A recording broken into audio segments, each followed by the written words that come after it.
In applications 2, we are shooting an object from the top of a building 300 feet tall with an initial velocity of 400 feet per second. The building itself is 300 feet tall. So it's being shot off the top of the building. It will go up, reach, and come down and hit the ground. We've developed this little formula, and it comes down to this. So this is what's going in your Y1. And you can use X instead of T. Okay, put that in your Y1. Now you can tell from your table, if we just take a look at your table, that it doesn't take a long time for this to hit the ground. A matter of seconds. And you can tell between here and here at 5 seconds, it's at 100 feet above the ground. And then it's negative 36, so somewhere between 5 and 6 seconds, it hits the ground. You can see it go up. Here it's increasing, and then it starts to decrease. So it goes up slightly, takes a turn, and comes down.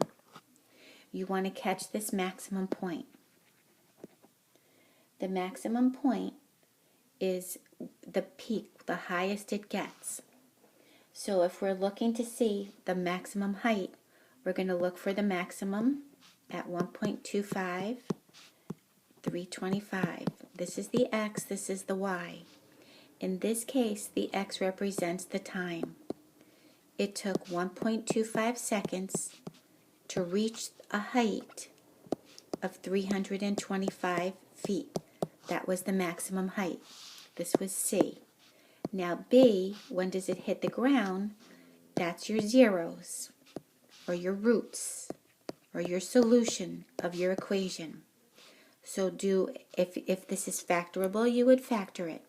But it's irrational because we can see that it doesn't have a 0 over here. So do a second calc undo a zeros and find your zeros to be 5.757 seconds.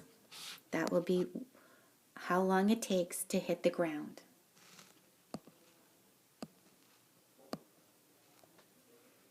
In this second example, again we have a rectangular area that's fenced against a wall. So in this case, only 3 sides need to be fenced.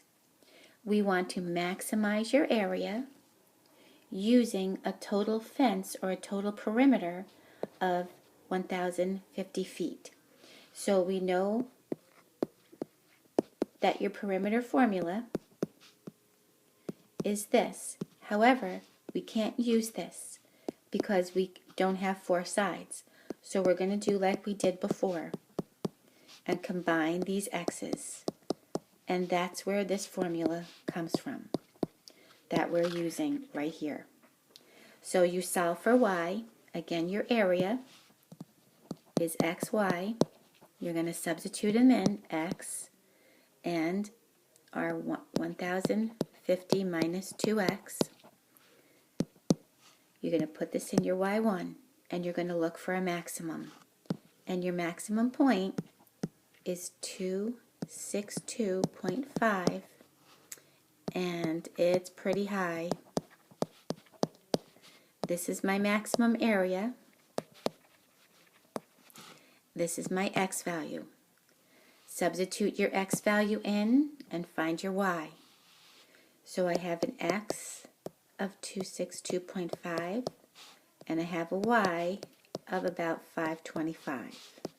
This is the dimensions of my rectangle that's enclosed against this wall.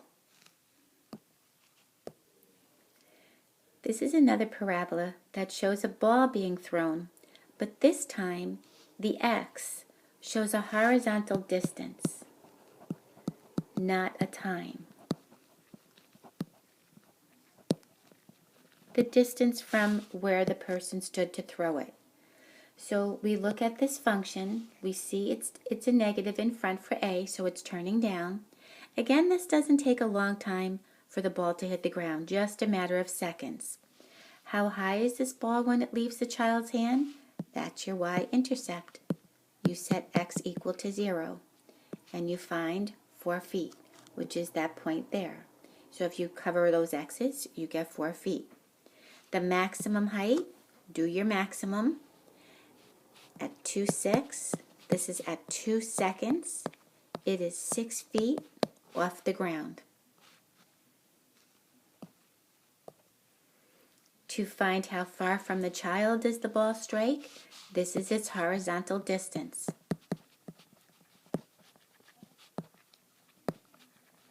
When the ball hits the ground, the x-axis, y is equal to 0. These are your zeros, solution, roots. So in this case, since this is not factorable, do a second calc, do your zeros, and round to 3 decimal places. It's going to take, it'll be 5.464 feet away from the child when it hits the ground.